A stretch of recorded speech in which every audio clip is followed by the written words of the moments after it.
பிரச்சாரத்துக்கெல்லாம் வெளியே வர மாட்டேன்றாரு, பேச மாட்டேன்றாருலாம் சொன்னோம். உண்மையிலேயே வர சொன்னாங்களா சார்? என்ன சார் இப்படி கேக்குறீங்க? சத்தியமா வர சொல்லிட்டாங்க சார். போற இடமும் போர்க்களம், அங்க புறமுதுக காட்டிட்டு ஓடாம கடைசி வரைக்கும் என் கூட இருப்பீங்கன்னு சத்தியம் பண்ணுங்க. என்ன கேப்பு? ஓ, இந்த கேப்பு தான் எனக்கு வைக்க போற ஆப்பா. கெட்ட பையன் சார் இந்த பால்சாமி. பிரச்சாரத்தை தொடங்கினாரு. ஆனால் அந்த பிரச்சாரம் தொடங்கி 3வது வாரம் கரூர்ல பெரிய விபத்தாக மாறி துயர சம்பவம். 41 பேர் இது வரைக்கும் இறந்திருக்காங்க. அத வேற ஞாபகப்படுத்திட்டீங்க. நெஞ்சமெல்லாம் பொண்ணு அறக்கு தம்பி, மறக்க முடியல. நாமக்கல் கொடுத்த டைமுக்கு அவர் அங்க போய் பேசல. எங்கேயுமே அவர் கொடுத்த டைம்ல போய் பேசல. அதை மீறி தான் போறாரு. ரோட் ஷோ மாதிரி போறாரு, வண்டியிலேயே உட்காந்துருக்காரு. அப்படிங்களா? ரொம்ப ரொம்ப சாரி சார். அப்படித்தான்டா பேசுவேன், அப்படித்தான் பேசுவேன். இது எங்க தப்பு பண்ணியிருக்காங்க, யார் காரணமா இருந்திருக்காங்க? விஜய் அவர்கள் ஆரம்பத்துல இருந்து ஒரு கான்சியஸ்ல இருந்தார். தான் வெளியில வந்தா தன்னோட ரசிகர்கள் வந்து அட்ராசிட்டி பண்ணுவாங்கங்கிறது அவருக்கே ஓரளவுக்கு தெரிஞ்சதா இருந்திருக்கு. அப்ப அவருக்கு தன்னோட ரசிகர்களுடைய தரம் என்ன, தனக்கு வாக்காளர்களாக மாறக்கூடியவர்கள் எப்படி நடந்து கொள்வார்கள்ங்கிறதுல அவருக்கு ஒரு அனுமானம் இருந்திருக்கு. ஆஹா, இவங்க கூட சேர்ந்து அரசியல் பண்ணா மேடைக்கு மேடை தர்மடி விழும் போல் இருக்கு. இங்க என்ன இஷ்யூ அப்படின்னா, இவர் இங்க வர அந்த கூட்டத்துக்கு ஒரு சரியான நேரத்துக்கு, அதாவது காவல்துறையிட்ட அனுமதி கேட்ட அந்த குறிப்பிட்ட நேரத்துக்கு கொஞ்சம் கூட குறைச்ச கம்மியா வந்திருந்தாருன்னா, இப்ப ஒரு மணி நேரம் லேட்டா வந்திருந்தாரு, டிலே ஆயிட்டாரு அப்படின்னா அது நியாயப்படி நீங்க சொல்லலாம். அவர் எப்ப நேரம் சொன்னாரு, எந்த நேரத்துக்கு? 12:15 நடக்க வேண்டிய 12:45 நடக்க வேண்டிய கூட்டத்தை நைட்டு 7 மணிக்கு நீங்க வரீங்க அப்படின்னா 12:45 எங்க இருக்குது, நைட் 7 மணி எங்க இருக்குது? டேய், போட்டி எத்தனை மணிக்கு அனௌன்ஸ் பண்ணிருக்கு? போட்டி இப்ப காலையில 6 மணிக்கு. இப்ப சாயங்காலம் 6 மணியா? சாயங்காலம் 6 மணியா? அட பாவிகளா, சாயங்காலமா வந்திருக்கேன் நானு. ஆமா. இன்னொன்னு 8:45 நாமக்கல் டைம் அவர் பேசுறது. இங்கதான் ஃபிளைட் ஏறுறீங்க நீங்க. 8 மணிக்கு 8:45க்கு நாங்க இருப்பேன் அப்படின்னு சொல்லிட்டு பர்மிஷன் வாங்கிட்டு 8:45க்கு சென்னையில நீங்க ஃபிளைட் ஏறுறீங்க. இது என்ன கான்செப்ட்? காலையில 6 மணிக்கு வர வேண்டியவே போட்டி எல்லாம் முடிஞ்சு சாயங்காலம் வந்தீங்க. வர்ற வழியில மக்கள் பூரா மாலை மடுவு ஆராத்தில எடுத்து வர வைத்தாங்க. அது லேட் ஆகி போச்சு. 12:45க்கு நீங்க நடத்த வேண்டிய ஒரு கூட்டம் அங்க நடக்கிறது 7 மணிக்கு. இவங்கள பூரா ஊசி போட்டு கொண்டு வரணும் அப்படின்னு பேட்டி கொடுத்துருக்கேன். ஊசி போட்டு கொண்டு கடலில் போட்டணும். 12 மணிக்கு கூட்டங்கிறனால அந்த ஊர்லயே, கரூர்லயே கிட்டத்தட்ட வந்து மக்கள் வந்து ஒரு 9 மணி இந்த வாக்குலயே மக்கள் அங்க சேர ஆரம்பிச்சிடுறாங்க. அன்னைக்கு சீதோஷன்லயும் நமக்கு சாதகமா இல்ல, முழுக்க முழுக்க வெயில். அது இல்லாம வெயில் நேரம்ங்கிற வர டீஹைட்ரேஷனும் பெரிய அளவு இருந்திருக்கும். அப்ப குழந்தைகள் உங்களுக்கு எல்லாம் டீஹைட்ரேஷன், ஹீட் ஸ்ட்ரோக், இந்த மாதிரி நிறைய விதமான பிரச்சனைகள் இருக்கு. இதெல்லாம் விஜய் அவர்கள் மனசுல வச்சிருந்திருக்கணும். ஐயோ ஐயோ, அட தற்கூரி நாயங்களா, ஏன்டா இந்த மாதிரி அநியாயம் பண்றீங்க? இதெல்லாம் தெரியாம நாட்டுல எப்படிடா வாழ போறீங்க? உங்களுக்கு ஏசி வண்டி, ஏசி காரு, புல்லட் ப்ரூஃப் வண்டி, நீங்க பாட்டு பாதுகாப்பா வருவீங்க, பாதுகாப்பா போவீங்க. உங்களுக்கு வந்து ஜெட் செக்யூரிட்டி பாதுகாவலர்கள் எல்லாம் இருப்பாங்க. ஆனா அங்க இருக்கக்கூடிய பெண்களுக்கோ குழந்தைகளுக்கோ எந்த பாதுகாப்பும் கிடையாது. அண்ணே, நான் உங்களுக்கு நல்லது செய்யலாம்னு நினைக்கிறேன், இப்படி மிஸ் ஆகி போயிருந்தேனே. யார் நீ? போய் பேசாதடா, நீ அவனை பிளான் பண்ணி அடிச்சிட்டடா. ஐயோ, அப்படிலாம் இல்லைண்ணே. என்ன அப்படியெல்லாம் இல்லடா. ஏன் அந்த அக்கறை அவருக்கு வரல? அந்த அக்கறை இல்லாம அவருடைய சுயநல சிந்தனை அந்த இடத்துல வெளிப்படுது.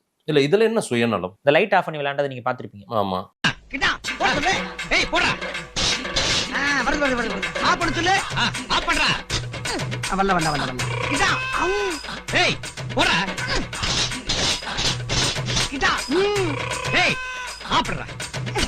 இது என்ன அளவுக்கு மெச்சூரிட்டியான ஒரு விஷயம்னு நீங்க நினைக்கிறீங்க? எந்த கட்சியின் தலைவனாவது லைட் ஆஃப் பண்ணி போட்டு விளையாடுவானாங்க? எந்த கட்சி தலைவன் விளையாடுவாங்க? அது வந்து ஒரு சினிமா தனத்தை தன்னுடைய ரசிகர்களுக்கு காட்ட வேண்டிய தேவை இருக்குன்றதுனால பண்ணாரா என்னன்னு தெரியல. லைட் ஆஃப் பண்ணி போட்டு கிறுக்கு பையன் மாதிரி ஒரு சைக்கோத்தனமா பண்ணிட்டு உட்கார்ந்திருக்காரு அவரு. அவன் வந்து NDTV ரிப்போர்ட்டரை போட்டு துண்டை போட்டு இழுப்பதற்கும், இவர் லைட் ஆஃப் பண்ணி போட்டு இந்த விஜய் டிவில நீயானன்ல ஒருத்தன் உட்கார்ந்துருப்பான், இவர் கெத்தாக உணர்கிறார் அப்படின்னு. அது மாதிரி அவர் லைட்டை போட்டு ஆஃப் பண்ணி போட்டு அப்படி உட்கார்ந்துருக்கான்னா இது ஒரு தலைவனுக்கான அழகா? ஒரு சின்ன விளையாட்டுத்தனம் தானே அது. சின்ன விளையாட்டுத்தனமா இருந்தாலும் இது உண்மையான உயிர்களோட நீங்க தொடர்புல இருக்கீங்க.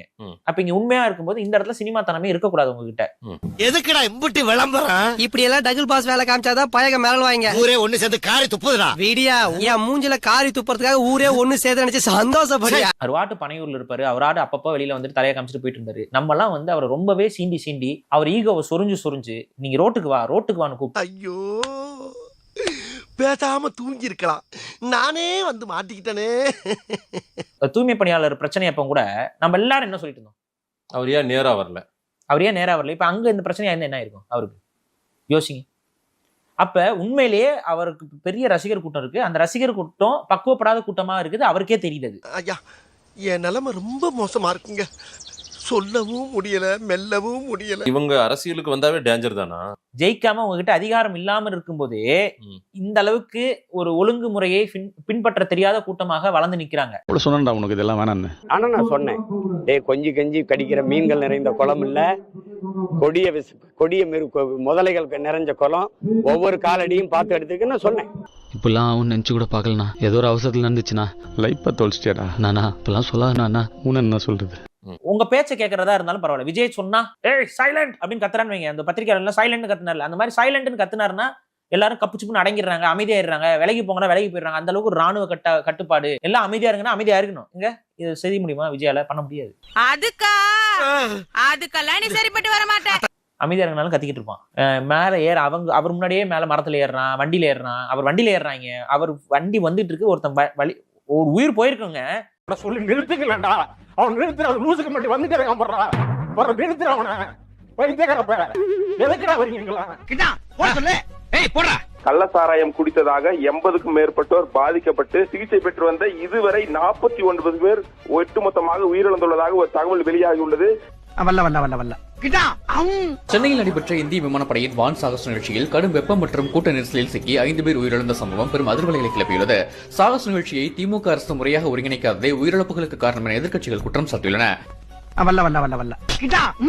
கரூரில் விஜய் பிரச்சாரத்தில் ஏற்பட்ட கூட்ட நெரிசலில் சிக்கி பலியானோர் எண்ணிக்கை 40ஆக உயர்ந்திருக்கிறது.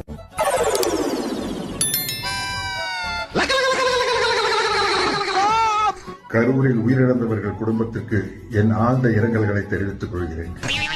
இதுக்கு மட்டும் கத்துறாரு எங்க? தவறு என்பது தவறி செய்வது, தப்பு என்பது தெரிந்து செய்வது. தவறு செய்தவன் திருந்த பார்க்கணும், தப்பு செய்தவன் வருந்தியாகணும். டேய், என்னடா டயலாக் இது? எவன் எழுதி கொடுத்தானே அது இப்படி பேசிட்டு போறான்? இப்ப என் தம்பி வந்திருக்கிறாருன்னா இப்ப நான்லாம் விரும்பி வரல, தள்ளி விடப்பட்டவன். இந்த இடத்துக்கு தள்ளி விடப்பட்டவன். இப்ப என் தம்பி விரும்பி வாரான். அவனை நம்ம தட்டி கொடுக்க வேண்டியது நம்ம கடமை இருக்கு.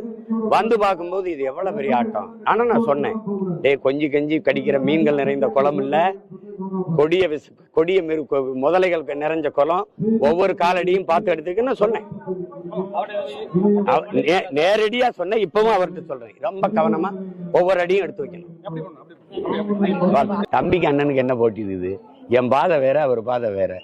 இந்த வீடியோ பிடித்து இருந்தால் சேனலை சப்ஸ்கிரைப் செய்யவும், ஏதாவது குறைகள் இருந்தால் கமெண்டில் போடவும், அப்புறம் மறக்காமலே போட்டிருந்த வரட்டாமாம் வீடுறதே வரண்டா சின்னசாமி.